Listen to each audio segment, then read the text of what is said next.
안녕하십니까, 구찬규 전도사입니다. 오늘 함께 나눌 말씀은 창세기 38장 12절부터 14절 말씀입니다. 얼마 후에 유다의 아내 수아의 딸이 죽은지라. 유다가 위로를 받은 후에 그의 친구 아둘람 사람 히라와 함께 딥나로 올라가서 자기의 양털 깎는 자에게 이르렀더니 어떤 사람이 다말에게 말하되 내 시아버지가 자기의 양털을 깎으려고 딥나에 올라왔다 한지라. 그가 그 과부의 의복을 벗고 너울로 얼굴을 가리고 몸을 휩싸고 딥나 길곁 에나임 문에 앉으니 이는 셀라가 장성함을 보았어도 자기를 그의 아내로 주지 않음으로 말미암음이라. 아멘. 이 창세기 38장에 나오는 이 유다의 가정사는 이 야곱 가문이 얼마나 타락했는지, 이 야곱 가문이 얼마나 이 가나안 문화에 젖어서 타락해 있는지를 보여줍니다. 먼저 유다는 이 형제들을 떠나 가나안 여자와 결혼을 했는데 유다는 잊어버린 거예요. 아버지의 일, 세겜에서의 일을 잊어버린 겁니다. 유다는 세상과의 원칙 없는 교류가 얼마나 위험한 일인지 잊어버린 거예요. 또한 유다는 가나안 여인을 통해 아들을 3명이나 낳게 되지만 여기서 2명은 죽게 되죠. 하나님이 보시기에 악함으로 죽었다 하고 기록이 돼 있어요. 그러니까 타락했다는 거예요. 첫째는 또 같은 얘기지만 첫째는 이 간략하게 기록이 돼 있습니다. 그는 악하여 죽었다고 기록이 돼 있고, 둘째 아들 오나는 형수에게로 들어가서 이 형의 대를 잇게 해야 하는 책임이 있었지만 그는 이 관습을 악용했죠.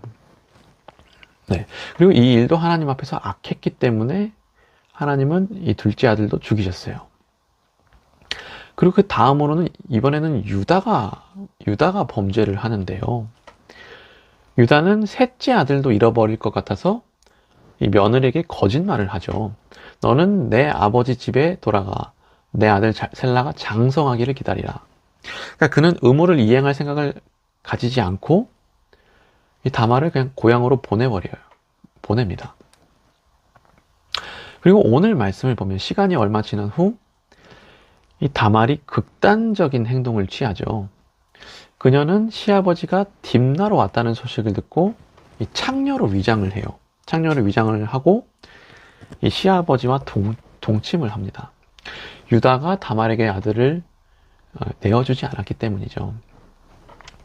그러니까 말씀을 보면은 참 유다가 참 타락했습니다. 유다는 자신의 의무를 다하지 않았고 자신의 몸이 외롭다는 이유로 이 창녀와 몸을 섞지 않습니까? 네, 타락했어요. 그러니까 참 아들을 이렇게 내어주기, 그러니까 유다의 모습을 보면 참 이렇게 아들을 내어주기 싫은 건 또 이해가 되는데 그는 과거 하나님의 일하심을 직접 목격하고도 이런 악한 행동을 합니다. 그런데 더 이해하기 힘든 사실이 있습니다.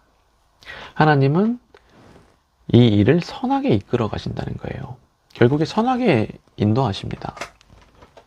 그러니까 다말은 이 일을 통해 쌍둥이를 얻게 되는데 이중 동생인 베레스는 예수님의 조상이지 않습니까? 그러니까 오늘 본문에는 사람의 타락, 사람의 연약함이 잔뜩 드러나 있는데 하나님은 이 안에서 이 언약의 계보를 이어나가십니다. 하나님의 선하신 섭리가 있어요. 그러니까 하나님은 그의 백성들이 언약을 잊어버리고 무너져갈 때조차도 어떤 비상한 방법을 통해서라도 그것을 바로잡으시고 자신의 일을 성취하십니다. 네, 그래서 사랑하는 성도 여러분, 우리 삶 속에도 이런 하나님의 선한 인도가 있기를 원합니다. 하나님의 선한 섭리가 있기를 소망해요. 그러니까 우리는 참 연약하고 주님 앞에 실수투성이인 존재지 않습니까? 그래서 우리에게는 이 하나님의 선한 섭리, 선한 인도가 꼭 필요하다는 겁니다. 네, 그래서 오늘 우리가 기도할 때 이렇게 기도했으면 좋겠어요. 우리 삶에 하나님의 선한 섭리가 있게 해달라고, 선한 인도를 좀 달라고, 우리에게 긍휼을 베풀어 달라고 이렇게 함께 기도했으면 좋겠습니다. 함께 기도하겠습니다.